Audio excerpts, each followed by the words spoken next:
The draft is coming up. You mentioned this week.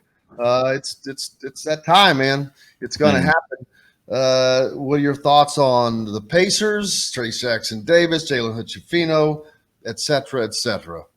Yeah, no, I mean things are going to start moving. I thought obviously, big trade. I don't know if it technically went through, but hit the airwaves yesterday. Brad Beal traded to Phoenix for Chris Paul, Landry Shamet, and some other pieces there. I think Josh Goodwin as well. So that kind of starts the ball rolling. I mean, it does seem like there's going to be a lot of trades involved. I got a story in today about I kind of ranked. What I think are kind of the trade values of the pieces that the Pacers might try to move. So I mean, they're linked to trying to get a hold of OG Anunoby. Apparently, according to several reports, they tried to get him at the trade deadline.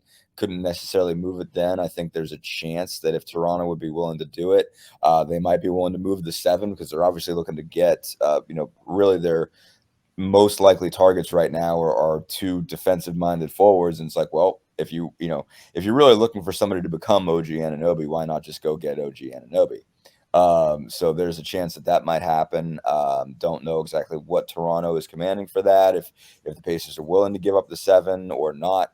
But they're going to be making some. They're going to be trying to make some moves. Kevin Pitcher has said since the beginning that he doesn't want to bring in 5 rookies. So 26, 29, 32 have been on the block the entire time. They've been aggressively looking to move those. So they're going to try to make some moves. Maybe they could go get somebody outside of the draft, a current player. They could. I'm sure they've tried to move up, and I'm sure they will continue to try to move up. It's just a question of, it does seem like the cost for getting up to 2 or 3 to try to get Brandon Miller or Scoot Henderson is pretty high. But if they don't, it looks increasingly like it's going to be Jarris Walker and Taylor Hendricks on the table for them, because All-Star Thompson skipped a workout, withdrew from a workout. So the suggestion there is that he might have a promise from somebody above 7, possibly Orlando at 6. Don't know that, obviously can't guarantee that, but the fact that he withdrew from a workout when it seems like that's his area where he might get picked up, suggests that might be a possibility. Seems like a lot more people are mocking Cam Whitmore to Detroit, and I think Detroit's a really big sort of fulcrum piece for the Pacers in terms of who's going to be left on the board. So if they do make the pick, seems increasingly likely it's between Jarris Walker and Taylor Hendricks. It seems like, by reading the tea leaves out there, they like both of them. They really fit.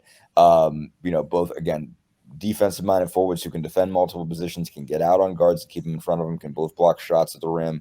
Really good rotation guys, really smart defenders, and guys who each kind of have their own offensive skill set that works. Taylor Hendricks is a really good shooter. Walker is not as effective as a shooter, but he's got a lot of other parts to his game. Was really did a lot of creating at IMG Academy when he was there. He was only at Houston for a year, and they had Marcus Sasser and everything else. So he didn't have the ball in his hands as much as he had at previous times in his career. But he seems like a really useful guy.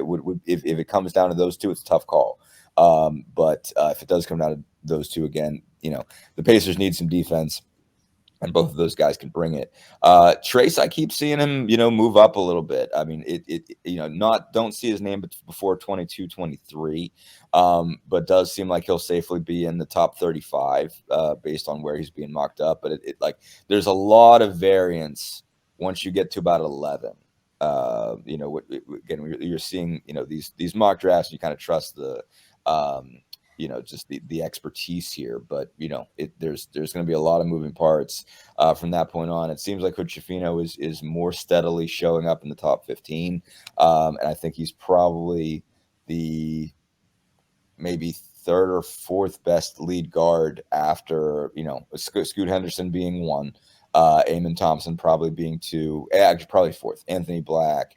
And then it's probably Jalen, and he might be the most sort of steady, pure, if you will, point guard out of the group. So you're seeing him linked to Toronto Raptors at 13, Atlanta at 15, Miami at about, I think, at 18. It does seem like he's safely going to go in the top 20. It seems like he's really helped himself in the draft process. But again, he's just the most sort of steady, experienced, one of the most steady, experienced lead guards out there. So he's I think really in good shape going into this draft. And we'll find all that out this Thursday. But as you said, things change. Not only do they change every minute of every day. But man, once the draft starts, the draft rooms, draft headquarters of these teams, I'm sure people have seen the movies and all that stuff. It's really like that. I don't know. Is it like that in the NBA as much as the NFL? Those are kind of different type of style of draft. I don't. What are the differences that you see between the NBA and the NFL? I mean, I think obviously the biggest thing is just the number of humans that are involved. Basically the NFL, you're obviously talking about 7 rounds. You're talking about, So many different positions. 24, 25 positions when you count the specialists. There just so much has to be evaluated, and there have to be so many people involved. So you got to bring in so many scouts. There just have to be a lot of more voices, and draft capital is in a way bigger because if you get a 2nd or 3rd round guy, that could be a starter, for you. Whereas in the NBA, the late 2nd round guy is probably starting his career in the G League, almost certainly.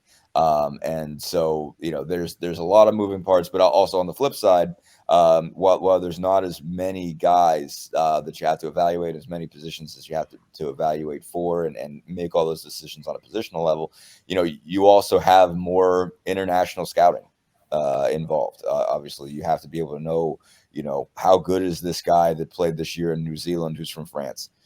How good is this guy from from not Slovakia, usually Slovenia, usually it's Yugoslavian countries that are producing, high level talent. But it just basically everybody's got to have an eye on everybody. I mean, the Pacers have probably done more workouts this year, worked out more guys than they ever have. I mean, I think they're going to end up in the 60s. I think they are in the 60s. They get 2 more today because they've got 5 picks and they've got to be prepared to make every single one of them.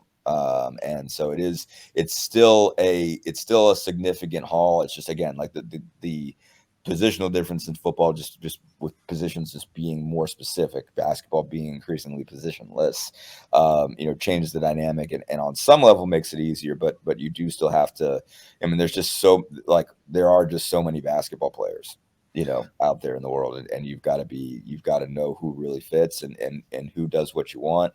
And also, again, be ready to move because, somebody picks your guy and then all of a sudden, you might know in the NFL, all right, well, they're not picking a cornerback, they're not picking a quarterback, but these guys, no, so.